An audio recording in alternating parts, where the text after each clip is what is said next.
From South Carolina Public Radio, this is the South Carolina Lede. I'm your host, Gavin Jackson, and this episode was recorded on July 18th, 2024 from the Embassy Suites in Brookfield, Wisconsin. Yes, that's because we're at the Republican National Convention, Day 4. On this episode of The Lead, we bring you part of 1st District Congresswoman Nancy Mace's remarks before the convention yesterday evening. And also, today, I sat down with Senator Lindsey Graham to get his insight on how former President Donald Trump has changed since the attempt on his life on Saturday, and what he hopes Trump says this evening in his speech that is set to go off at 10 p.m. East Coast time. So stay awake, folks. He's supposed to be speaking till 11:30. And one thing I hope you say is something into our voicemail line at 803-563-7169. We love hearing from you guys. We will be back in force next week with wind downs and voicemails and all that fun stuff. We got a lot going on, folks. A lot happening out there. Let us know what's on your mind. 803-563-7169.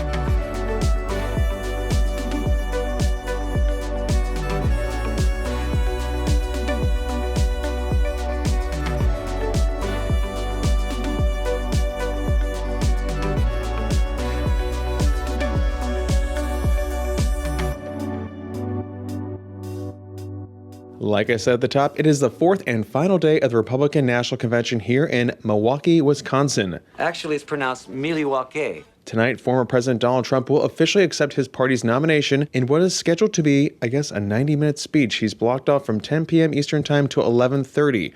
It's going to be a late one, folks, so pop your caffeine pills now, do a double shot in the afternoon, whatever you need to. I will likely be on the floor for part of it, and then maybe watching the rest of it from the invite-only CNN Politico Grill. Gonna go ahead and say I'm not that big of a deal, but it is good to have grade school friends who also work in the media. Thank you, Lisa Leonard. Shout out.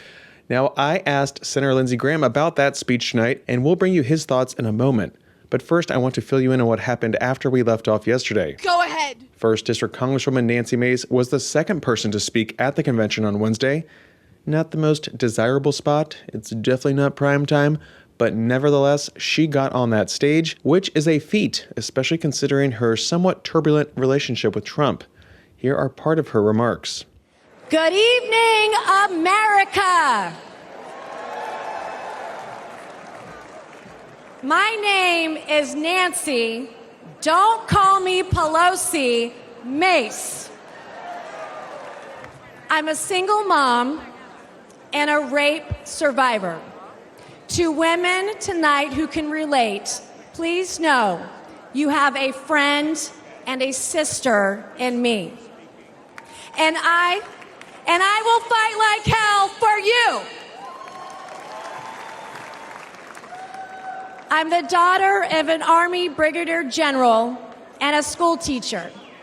I've admired my dad's Distinguished Service Cross from Vietnam. I've endured the rigors of a Citadel education. And today I represent a district that includes Parris Island, where we make Marines. What we're witnessing today is proof that strength preserves peace and weakness invites war. We can never project strength around the world when weakness stands in the White House. Nations like China see weakness as opportunity. China's fentanyl invades our borders. Their arms supply Putin's regime. China supports enemy states like Iran. They oppress their own people, especially their women. The world is watching America, and we must show them what we're made of. And I know a strong leader when I see one.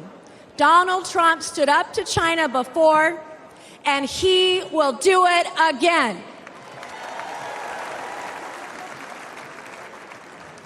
Anyone who thinks they can take on Donald Trump or take down America is now on notice.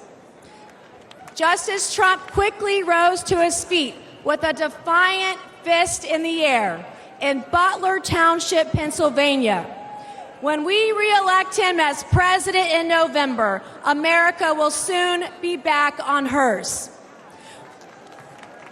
We will be courageous, we will be resilient, we will be united, and we will be prepared to take on the challenges of this historic moment. Thank you, God bless you, and God bless the United States of America, and God bless Donald J. Trump. Thank you. That was 1st District Congresswoman Nancy Mace speaking there on Wednesday evening at the RNC. The big headliner that night was obviously Vice President nominee Ohio Senator J.D. Vance. Now, any number of national media outlets will give you all the highlights from that speech, but you can also find highlights, the entire video of the day's convention, and our own speakers, and more under the RNC 2024 playlist on youtube.com/South Carolina ETV. I've been cultivating the playlist for you guys. It's so good. Wow. Also, the full speeches, like I said, from all of our folks from South Carolina are on there as well if you want to watch those in full. Wow. And another one will be on there in a moment. Wow. That's right, my interview with Senator Lindsey Graham, who spoke to the South Carolina delegation this morning, along with others, including Governor Henry McMaster and 2nd District Congressman Joe Wilson. Graham is one of Trump's closest allies in Washington, and in fact, he was set to play golf with Trump on Sunday, until the assassination attempt changed that. Here's Graham telling me what happened over the weekend, how this changes Trump, and what Senator J.D. Vance on the ticket means for international relations, specifically Ukraine, which Vance is cool toward.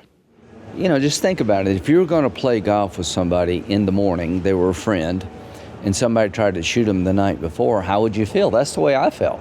It's not only he's our president, but he's my golfing buddy. We play a lot of golf. So we were supposed to play Sunday morning.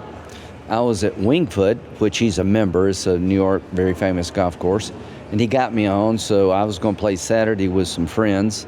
Brian Hook is former Iran portfolio guy who's under threat by the Iranians. He had a security detail. And we're going to play Sunday morning at Bedminster. About 15 or 16, sometime, you know, phone goes off and the security detail says they've just tried to shoot. I said, that's not funny. I said, I'm not joking. Saw the video and it just hit me like a ton of bricks. Got in the car and drove to Bedminster. He got there late that night, talked to him that night, spent most of Sunday with him. I flew down with him from New Jersey to Milwaukee Sunday, you know, the day after he got shot. He had a big bandage on his ear. But that was a changed man. Can you tell me what you mean by that? What do you mean he's changed? How so? Just very thankful, grateful, sad that someone got killed and others got injured, but just really, it's like a mulligan. I told him, I said, God gave you a mulligan, man. Let's use it well. But no, I mean, you know, a near-death experience changes anybody. This idea of uniting the country, I hope that we'll hear that tonight. But he told me he had a speech. It was pretty red meat, tore it up. And I said, good, bring us together. And so far, we're kind of seeing that this week, too, when we've seen some of his former opponents. We saw his Republican Governor Nikki Haley. We saw Florida Governor Ron DeSantis. Right. They were all singing his praises. Even people from back in 2016 with Ted Cruz and Marco Rubio. Yeah. So really hoping to see more of that unity tonight, is what you're saying? Yeah, I mean, first, we got to get our act together. We have differences. J.D. Vance did a great job last night. He's got a compelling story. I have differences with him. We'll work them out. I'm a Ronald Reagan-style Republican. When you see aggression, confront it so it doesn't get bigger and meaner and can hurt you later. But we'll work through that. I think the Republican Party is united behind Trump. If you compare his 4 years to Biden's 4 years, we've got a chance to win this election. But I don't think Biden's going to be the nominee. I've been saying that for over a month. I like President Biden. I've known him for years, but I think his physical and mental decline, which is pretty obvious, is going to lead to a change. Now, I'll ask you about that in a moment, but I want to follow up with Senator Vance being the VP nominee. A little cool towards Ukraine. You're obviously a big proponent of helping Ukraine. Where do you see that going? And, you know, I also saw a lot of signs on the floor yesterday saying that Donald Trump will help end that Ukrainian war when he becomes president. Do you think that means actually giving up land to Russia, too? Well, you don't end a war well if you start another one. So I just met with a South Korean ambassador. They're all worried in Asia that if Putin gets away with this, then China will take Taiwan, and they'll keep taking islands claimed that they don't own because the world seems to be okay with that. I want to end the war too. But you got to end it in a way that don't start another war. You got to have Ukraine into NATO, Ukraine in the European Union, so Putin won't invade again. There'll be some territorial compromise, but the big thing for me is to make sure that Ukraine's not invaded in the future, end it in a way to discourage others. And then, Senator, you just said that you don't believe that President Joe Biden will be at the top of that ticket again. And we're seeing a lot of leadership, both in Congress and outside of Congress, really saying it's time for him to step down. We're talking about Pelosi, we're talking about Schumer. Yeah. Where do you see this happening ahead of, the August Democratic National Convention? Well, I think it's sooner probably rather than later. Here's what's happened. Again, he's been a friend. He spoke at my military retirement. I've known President Biden for a long time. His policies are not working. I wish him well, but clearly the polling shows that most Democrats want him replaced, that most Americans believe he's not fit to serve 4 more years, and it's affecting Democrat and races in the House and the Senate. He's seen as a drag on the House and the Senate. That's why I think they will replace him. They're not going to give up the House and the Senate. They'll probably be Harris. She could pick somebody like a governor of Pennsylvania or Michigan, and we're going to have a new race on our hands. I told President Trump, this thing's going to tighten up. Now, you're in a good spot, but I think it's going to be sooner rather than later you see Vice President Harris be their nominee. And, Senator, do you think that reinvigorates Republicans, too? I mean, obviously there's been a lot with the debate, now with this assassination attempt, but when you look at this, I mean, you have a new target, to use that term very loosely, when it comes to a Democratic nominee. Should that be the case? How do you think that happens? Well, you can change the names, but the policies stay the same is the argument. She'll do nothing different than has already been done. She was, his right there with him creating bad policies. What I hope it will do the Republican Party is to make sure that this thing is far from over. That we're grateful President Trump's with us. We're all united behind him, but the Democrats are not going to go quietly. If they do replace President Biden, it tells me they're willing to do whatever it takes to win. So I think you'll have a new contest, and to the Republican Party, we've got our work cut out for us. Senator Graham, thank you. Thank you. That was Senator Lindsey Graham there speaking with us at the SCETV Embassy Suites lobby studio here in beautiful Brookfield, Wisconsin. And what's on tap today, like we said, it is the final day of the RNC here in Milwaukee, and with it, like always, is the big speech from the party's nominee. Like we said, Donald Trump is set to speak from 10 to 11:30 p.m. East Coast time based on a released schedule from the RNC. That could change and flux as he's said to only be speaking for 55 minutes. We'll see. It's live prime time with millions of people watching. You tell me what's going to happen. Nevertheless, tune into PBS NewsHour starting this evening at 7 p.m. for the convention coverage. And thanks for all y'all listening to us today. We love you. We can't wait to see you when we get back to South Carolina, but give us some love. Show us your appreciation by leaving us a review on Apple Podcasts or a voicemail at 803-563-7169.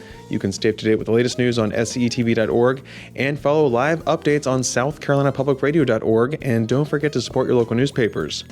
The South Carolina Lede is a production of South Carolina Public Radio. Our producer is A.T. Shire. Amy Crouch is our supervising producer. Sean Birch is our executive producer. This podcast is produced with support from PRX and is made possible in part by a grant from the John S. and James L. Knight Foundation, as well as listener contributions to the ETV Endowment of South Carolina. For the South Carolina Lede, I'm Gavin Jackson. Be well, South Carolina.